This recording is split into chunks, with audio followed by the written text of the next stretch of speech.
This show, I dreamed it up because when I first started covering live events, I would watch footage back and never focus on interviewing Jimmy Fallon or the work that I was doing or how I could conduct these interviews. I would focus on my hair being out of place or why did I pick that outfit or my arm looks fat and things that are just not what we should be focusing on.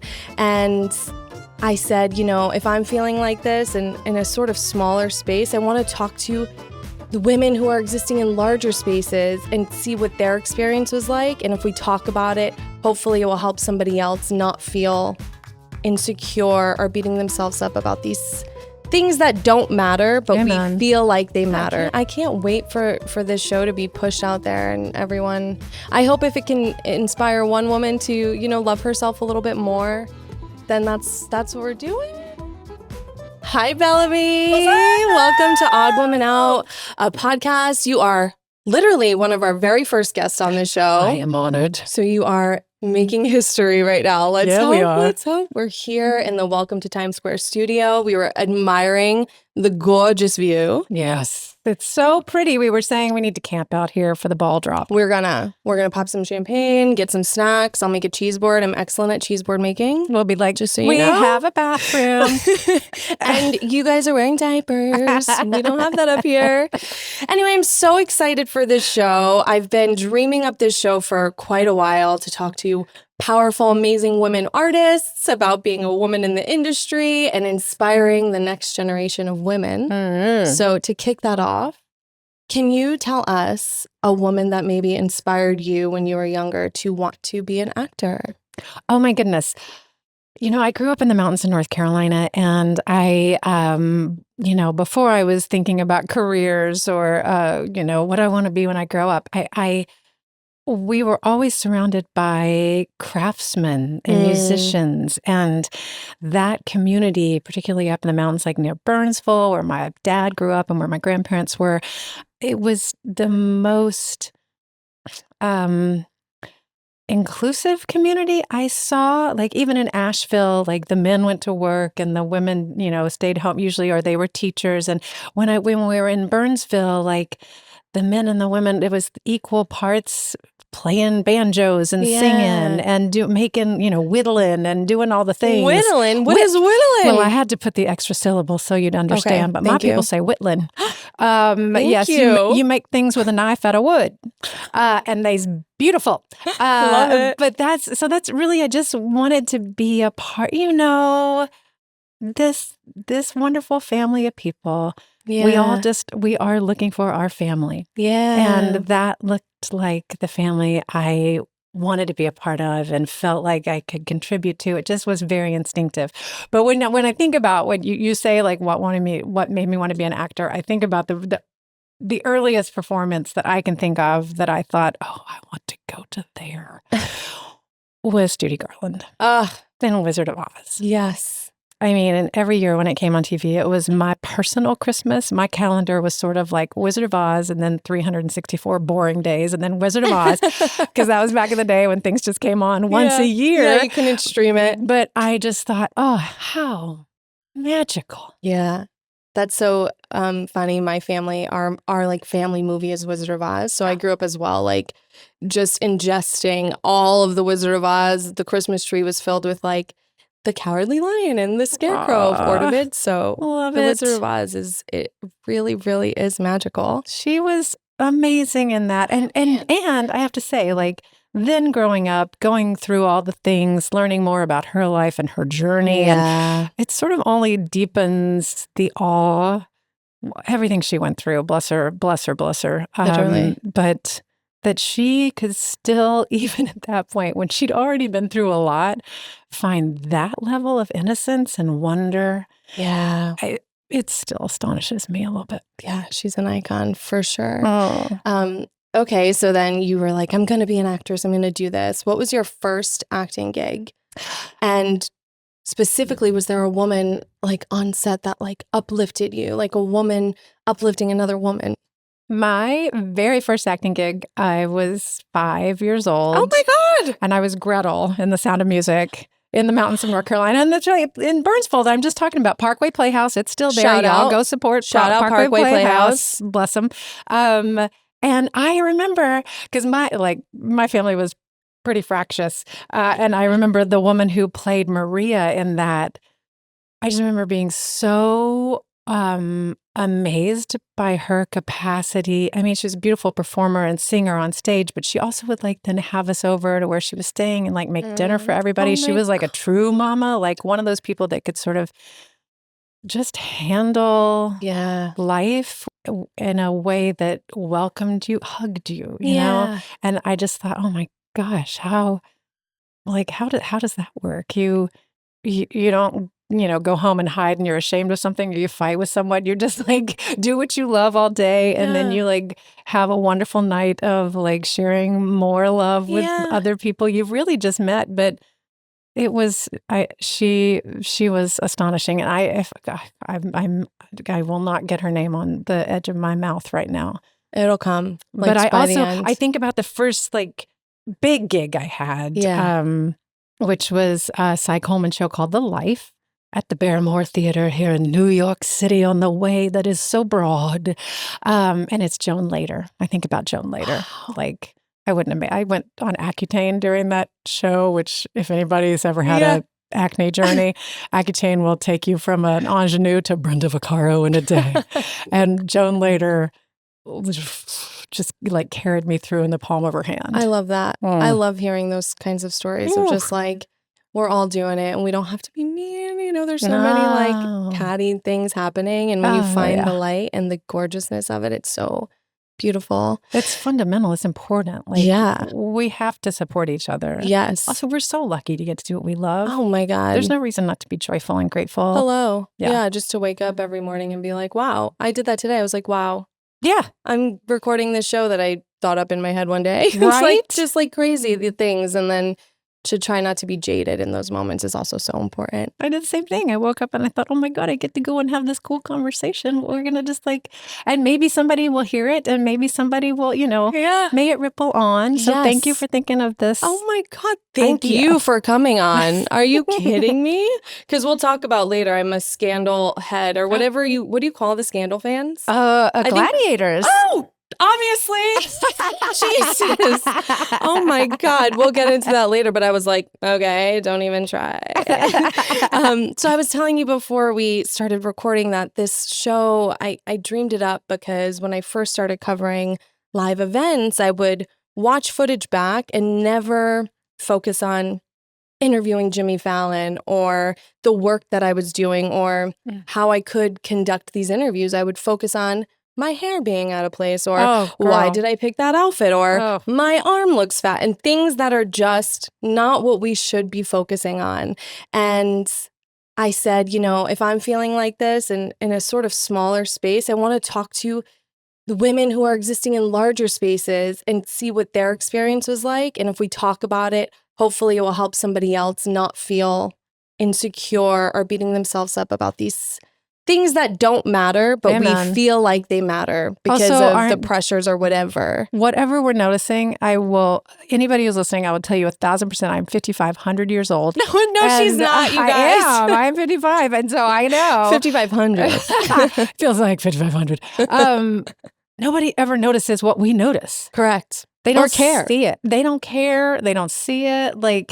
Oh my God, the time and energy and self-love that we waste. Yes. It breaks my heart. So yay, let's have this. Exactly. Let's get to it. So my question to you is, can you tell us about a time where you felt feelings like this and what space was it and how did you overcome it and focus on your work and your opportunity instead? Oh my gosh. I mean, that's all day, every day still, because I feel like it's life's work, especially because as women, we keep ingesting narratives of other perfection or especially now people are changing their faces so much. So even the definition are implicit, what we think of as human is evolving because we're looking at things that are altered. And so the topography is so difficult to navigate. And I have spent, just like you, so many minutes in the moment where I'm just not in the moment because I'm like, oh my God, can they see that thigh ripple? Or, Right. oh, my fake tan's uneven, or I think my eyelash just sprung, or just like whatever stupid stuff that may be going on. It may be going on, but I guarantee you everybody else is in their own heads and they are not noticing 100%. anything about us except 100%. like how we're making them feel is basically how people notice really at the end of the day. But it has helped me. What I can offer is meditation. Preach. It helps me gain a kinesthetic understanding of what presence is, so that I can remember that and drop into it when my mind gets too chatty or my discomfort gets too high. I'm definitely a person born with not a lot of confidence. So the track in my head isn't kind. So the meditation just helps me practice. So like when I'm not in a situation like this where I'm really self-aware, like I'm home and I do my meditation, it helps me practice for the moments when I'm like being looked at or being talked to or lit too much for a lady my age. And I can remember what it feels like to just be present and honest. And so I just lean into that. Yeah, it's so important to lean into that, especially like I was saying, when you have these amazing opportunities or you get an amazing gig, right? To stay present and like, okay, I have this amazing part. Like nobody cares about my hair or if I didn't sleep enough and what my face might look like. Just me. And it's just so important to remember that those things don't matter as much as we think they do. And they're just human. Literally, everybody's a human being. It's like, my husband and I were talking about this the other day. When you go to the theater and somebody on stage makes a mistake, and that somebody on stage is probably going to like beat themselves up, definitely for the rest of the night. Correct. Possibly for the rest of their lives. Correct. And you're going to go home for the rest of your life and be like, I was there the night. Like, I'm thinking of like, there was one time on a stage and the door didn't open and we're like, oh my God. And we had to walk around the set and we screwed up the ring, suspension of disbelief, whatever. But like people that were there, I've talked to them 10 years later and they were like, I was there, the door didn't open. You had to go around. It was like thing of the thing. And it was like amazing. Yeah. So people, like all the behind the scenes content. Yeah. They love it. Love reality. Yeah. Yeah. More than we think they do. We're rooted in it. Yeah, exactly. So we're talking about being strong, powerful women, overcoming some bullshit. Hello. Speaking of strong women, Hello. As a gladiator myself, we got to talk about Mellie Grant because I know she's one of the strongest female characters I've seen on TV. The shit she deals with and overcomes to then become the literal president, even if it was because of murder. So can you tell us what you learned most from playing Mellie and what you still take with you, a lesson she taught you that you take with you and implement in your life today? Oh my God, I learned so much. And I'm so lucky that, that whole experience was such a gift. Yeah. Not just the part, but the family, what we all went through together, the way we still share it with the world, because I still have conversations about, I'm so lucky. And, now we live in a time where, as opposed to Wizard of Oz that came on once a year, like you can watch Scandal all the time. Yeah, I didn't watch Scandal until the last few years. I had no clue. We're so lucky. I didn't watch it ever until we were putting together a fundraiser for Asheville, North Carolina when Hurricane Helene hit. And I was trying to pick an episode for us to read for the fundraiser. And I started just sort of like looking through a couple to see what would be appropriate. And then I got hooked and watched it all. It was so good. I was so proud of us. I really, really was. You should That's be. dumb to say. No, it's not. But Mellie, okay, you asked me about Mellie. God, it's not dumb to be proud of yourself because that is specifically that part, that character is just so layered, and you crushed it. Well, if I do say so. That writing was incredible. And I was so lucky because it was just supposed to be a quick little thing. I was going to say, weren't you just only supposed to be in the pilot? Yeah, I just had 2 lines in the pilot, one of which was live full line. And then You they were crushed gonna, that one line. That's "Hey, why they brought you thanks," back. you They were like, know. listen, that Oh, Liv, that's talent. that Liv was, we got it. We need her for the We need whole her. series. But they let me stay. And the joy of acting for me has always been not being me, right? Just getting to be anybody else for a minute. And so first of all, the act as if of Mellie was such a gift because I already knew Tony. He directed me on Dirty Sexy Money. And of course, I had esteemed Carrie for so long. And so I was like, oh, I'm in this room. I'm going to get good tape for my reel. That was my goal. I saw my acting coach and I was like, I'm going to stick this one because this is going to, take me somewhere in terms of the next audition. Yeah. But it turned out that like getting to pretend to be confident or, she was very my way or the highway. I still can't pretend to be that very much, but it really changed me, like just the practice of it. And that family changed me. We were all theater kids. So the way we would rehearse with each other and support each other and just really explore things. And, the way even off screen, Carrie would always make sure that she was the best number one for all of us, but particularly for the other three girls that we'd never been through any of that before. Yeah.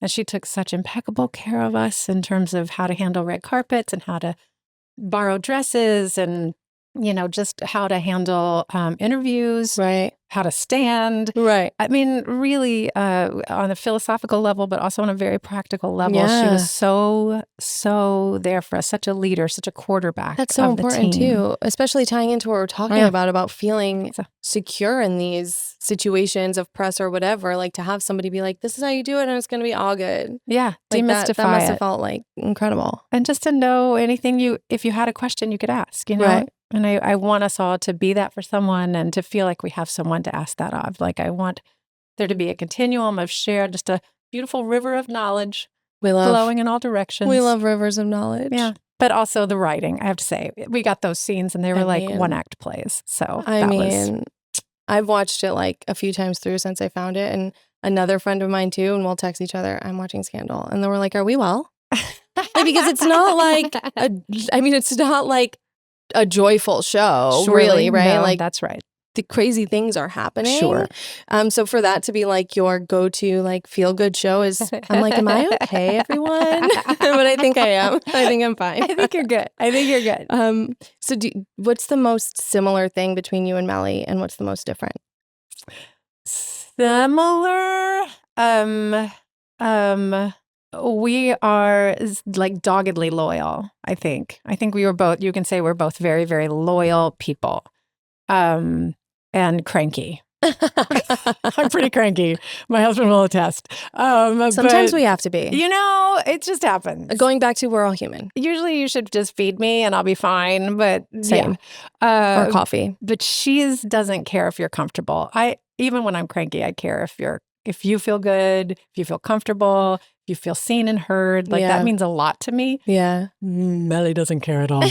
Not a bit, not a little bit, not even a tiny, tiny, tiny bit. She sure doesn't. She doesn't. She sure doesn't. And I love it about her. I just love it about her. Iconic. It's a lot of fun. Yeah. I couldn't be that in real life, but oh my God, it was so fun to be it for 7 years. Yeah, which is why I was like, when we knew you were gonna come on the show, I was like, oh my God, Mellie is like such a strong woman, right? Maybe to a fault at some points, but like everything she went through, the cheating, whatever, and like still stayed so strong and was like, oh yeah, mofo, well, I'm going to come and do this now. And I'm going to use this to take myself to the top instead of letting her trauma or whatever she's gone through defeat her. She used it and it fueled her to get to where she needed to be. Yeah. I'm not saying everybody that you should do that in real life, but you should. It's not the best choice. Yeah, not the best choice, but just be a strong woman, whatever that means to you. Okay, I want to talk about your book. Can you grab it? Let's talk about this. I was so thrilled when I was reading up about this book, The Aetherion Code, because you self-produced it, self-published it with another woman. What is her name? Faye Masterson. There we go. Yes, exactly. Shout out. I'll put this here now. We can swap it out. Well, swap it out, but we can add it on. Add it. We have layers. Women supporting women. That's like the exact symbolism. Can you tell us how this book came to be? What inspired it? Couldn't be any happier. Thank you for asking. Yeah, no, this is amazing. One of my dearest, oldest, dearest friends, Faye Masterson, and I, we met, when the millennium changed. Yeah. Back in LA, we're both actors, met in an audition room and have had like an enduring, dear friendship just born out of, when you're out there in the audition, I know there aren't really audition rooms anymore because we all self-tape, but back in the day, it used Zooms. to be like, I don't know, people used to like shut down and whatever, but it's a chance to start connecting, I just never want us to be, I'm trying to cure myself of this coming from a fear mindset or a lack mindset. There's enough for everybody. Be yourself, show up, be in the room. And out of one of these weird, awkward testing situations, it was us and like two other girls, and we were testing for, you sign your contract, you see how much money you or someone in the room with you will make. So close. This wonderful friendship was born. And we both are big science nerds. And so we're always sending each other like posts, or back in the day it was articles or, emails or whatever. And we sent a series of texts that sort of revealed a story about, she sent me one New York Times article about wobots, therapy, AI. And I sent her one about 3D printed architecture on Mars. And I forget what the third one was right now, but it just sort of suggested a story. Yeah. And this was coming out of COVID and into the first strike, before the second strike. And we thought, oh my God, we should write a book. And then we did. See? We did. And she's a morning person, I'm a night person. So we just sort of worked in a cyclical fashion. And it's a story takes place in 2053. Group of teenagers on Mars, because that's where the penal colony is. Okay. But they're really just testing it out, proof of life, for they want to, Mars expansion, whatever. But it's, rebellion and community and love and self-determination and relationship of humans and AI. I love that. I feel like I talk to a lot of people, and when we create our own work or make a vision come to life, it's always like, you want to do this? Let's do it. Let's just do it. Let's write a book. Okay, let's do it. And then we do it. And that's incredible. So like we said, you self-produced and published. Can you tell us what was the most challenging part about doing this on your own? And what was the most rewarding? Yes. Rewarding is the love, the friendship, the joy stays centered. And it is the point from which all else flows. And the work is the work, we had so much to learn because we're new at all of this, but we're all smarter than we think we are. We underestimate ourselves, but we think somebody else has the answer or knows more than we do. And especially, especially about the things you care about, you know enough, or you can ask somebody who does. We were lucky to have good mentors along the way, find people to ask the right questions of, and the right people to ask the right questions. It's been an uphill battle because, it's a noisy marketplace. And so I appreciate you letting me talk about it here. Oh my God, I think it's amazing. Especially, people know you from TV shows and all the great acting work you've done. But as artists, there's so many layers to us, and we do multiple things. And it's important to say, like, hey, you don't have to be boxed into this acting box. And I'm more than what you see on TV. And I have other skills and passions and talents. And I think that's the life of an artist. Especially to keep creative when, as an actor, so often your creative life depends on a yes from somebody else. So you always have to be vigilant your whole life. Like if it's class or if it's writing or whatever it is, to stay creative, to not need a yes from someone else, to get your heart into the world. And we're all just storytellers. So it's a different way of telling a story. And it was so rewarding. And now I know so much about trademark law and algorithms and sales things, but mostly I know about what's going to happen in book 2 and book 3. Yes, book 2 and book 3. We love to hear it. Tell everybody where they can buy this book. Well, the AetherianCode.com is the website. You can find all the information there, but find it anywhere. We have an amazing audiobook that my dear friend, our dear friend Rebecca Lohman did, and my husband did the music for. So find that wherever you listen. Find this wherever you buy. Kobo, like Amazon, Indigo, all the places all around the world. It's there. Get it, y'all. Get it. Well, that is incredible. And, a lesson I learned very early on in my New York life was sometimes, and by very early on, I mean in the last 5 years, sometimes all you have to do is ask. If you have something you want to do and you maybe think you know someone who can help, believe in yourself, have your confidence, be passionate about it, and ask somebody. I feel like people are getting better at that. Yeah. I really, really do. Yeah. It's about being, it's like having confidence without being cocky, right? It's like you can be strong and believe in what you're doing and not have an ego about it and be like, I just want to make this thing. I think it's going to be fun. I also think that as technology was democratized, the whole like gatekeeping infrastructure that was so monolithic just crumbled, which has been horrible for some people because everybody's lost a job, but wonderful in other ways because it reminds us all that we can get what we have inside us out and share it with people, and that people are interested, and you'll find your audience. Yeah. Tell your story authentically. You'll find your audience. You're amazing. I barely even have looked at my cards because I'm just chatting. I'm just so happy. Well, you're good at what you do. Thank you. You So know are what you. you're doing. So are you. Thank you for sharing everything about your book. I can't wait to read it. I hope you love it. I'm gonna. Oh my God. We had the best time. So. And then we'll talk about it, and then I'll tell everyone after I read it all my favorite parts. I know it sounds dystopian, but we wanted like hope and love to be at the heart of it because we want that's how we want people to feel is hopeful and connected by it. Hello. We're living in a really crazy world right now. Crazy. So hope and love is like very important. And community. Yeah. Yeah. And freedom of speech, and which is why we're chatting while we still can. While we still can. We will. Okay. That's another show. So we chatted a lot about being strong women, creating our own work, standing in our power. What do you think we can do right now as women artists to inspire the next generation to come in and be themselves and shut out any noise that makes them feel insecure or weird or sad? I think here's what I'll say it this way. I feel like when I think about film, there was that moment in the golden age when there were so many female directors and we thought it was all going to happen. And then somehow we slid back to men telling men's stories and men producing those stories. And I don't want to backslide. I want to take this opportunity of democratized technology, and I want us all to keep showing up authentically, really telling our real stories.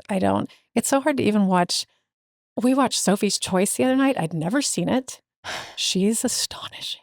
So is Kevin Kline, God bless. She's very young in that, right? Oh my God. She's like 22. It's so, I might have to take a nap just thinking about it right now because it's so beautiful, the work. And also it's so clearly... Meryl Streep, by the way, Meryl Streep. In case nobody knows who we're talking about. That's right. The title is Sophie's Choice, but it's all written from the male point of view. And there's like some stuff in there about like she has to tell him, oh, you're such a good lover, or like all this kind of stuff that I'm like. But it's Sophie's Choice, right? So I just want us all to keep showing up, telling our stories, because centering lived existence, like centering like truth is what will resonate with people, which is most important because that's where audience will come, and algorithms love to follow numbers. Yeah.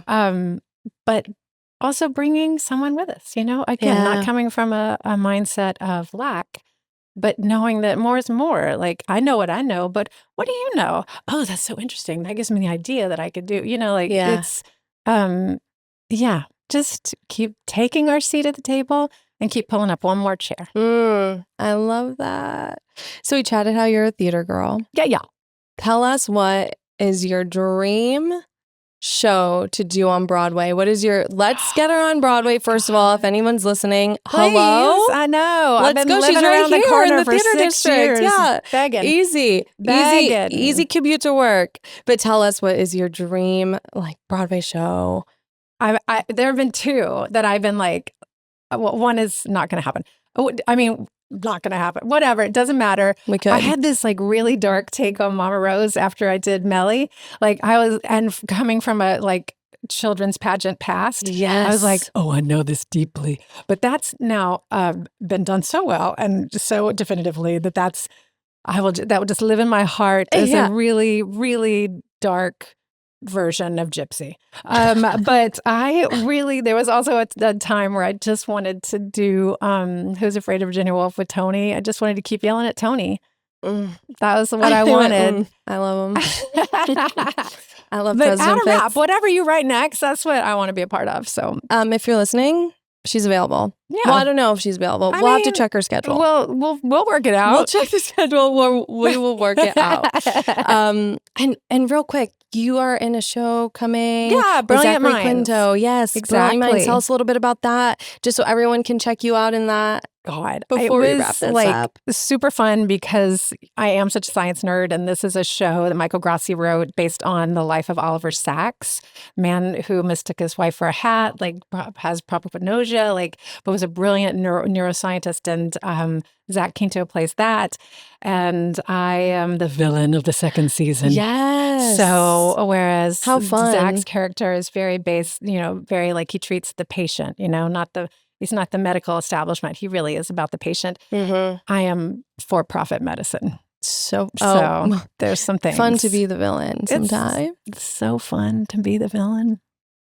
This was amazing. Thank you. I can't thank you enough for coming on. I had the best time. Thank you. Thank you for having these conversations with people. Yeah, I can't wait for this show to be pushed out there and everyone.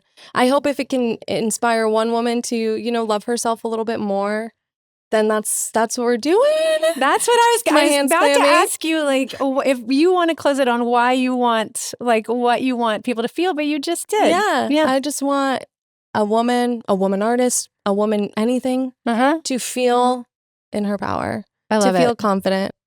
I also want everybody to embrace the odd word, embrace your truth. This is my last question to you. Oh, okay. No, please, but go ahead. Oh, I love I love your name, the name of the podcast, because I want everybody to embrace their authenticity, their oddness, their whatever is them, most essentially.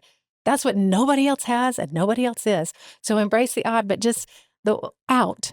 No. Well, let's find our community. Let's lift each other up. Exactly. Let's stay exactly who we are. Embrace your But odd. that'll bring the people that resonate with us to us, and then we can all go where we're going together. Yeah, it's like let your freak flag fly. Yes. What's that from, Shrek?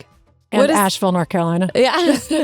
Let your freak flag fly. It's hard to say. It's hard to say. I won't even try it. Let your odd woman fly, guys. I haven't had enough coffee. Let your odd woman fly. All right, everybody, check out. Before we let you go, let everyone know where they can keep up with you on social media, how to access whatever projects you're on, links to your book, all the things. I know you already told us a little bit about the book, but let's tell them again. Bellamy Young on all the places that I go, because I don't go all the places. Aetherion Brilliant Minds is on NBC Peacock.